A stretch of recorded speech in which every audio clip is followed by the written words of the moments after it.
Have you ever had to think fast to save yourself? When I turned 20, I took a night shift job at a 24-hour convenience store downtown. $12 an hour to work alone from midnight to 8 a.m. Not the safest gig, but I needed cash for tuition. This one Thursday, around 2:30 a.m., this beat-up white sedan pulled into our lot. The guy who walked in looked normal enough, maybe early 30s, wearing a dark baseball cap and faded black hoodie. He grabbed a Monster Energy drink and came to my counter. "Just this and 20 on pump 4, he said, avoiding eye contact. I started ringing him up like any other customer, but when I glanced outside, something felt wrong. There was no car at pump 4. His sedan was parked by the air compressor, completely out of view of our security cameras. My stomach tightened. As I handed him change, he suddenly grabbed my wrist hard. "Listen carefully," he whispered. "I need everything in that register. Don't press any buttons, or I will hurt you." My first instinct was to comply, but I noticed his other hand kept moving in his pocket. Was there a weapon? That's when I remembered something crucial my manager Rachel had taught me. Our register had a silent alarm button that looked exactly like the void transaction key. Press it twice and it alerts police without any sound. Okay,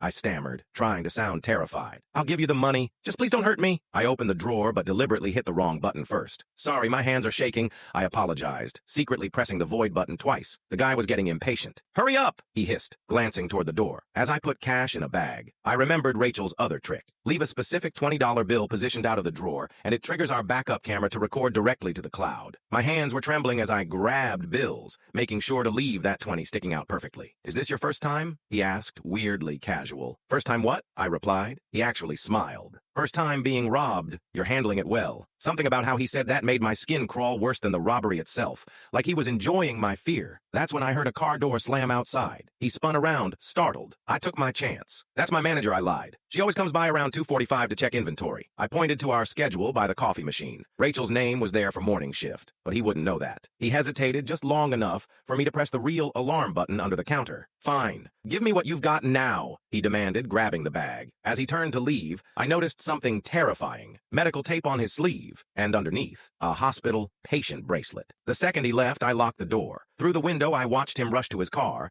then completely freeze. There was a police cruiser pulling into our lot, just regular patrol stopping for their usual coffee break. But the robber didn't know that. He panicked, dropped the money bag, and ran behind our building into the woods. When the officers came inside, I told them everything. They found him 3 hours later, hiding in a storm drain. Turns out he'd escaped from a psychiatric facility that morning. In his car, duct tape, zip ties, and directions to 4 other stores with female night workers. The detective said by positioning that 20 correctly, I'd captured the clearest robbery footage they'd ever seen. My lie about the manager scared him before he could do whatever else he'd planned. I still work nights sometimes, but never alone, and I always trust my gut when something feels off.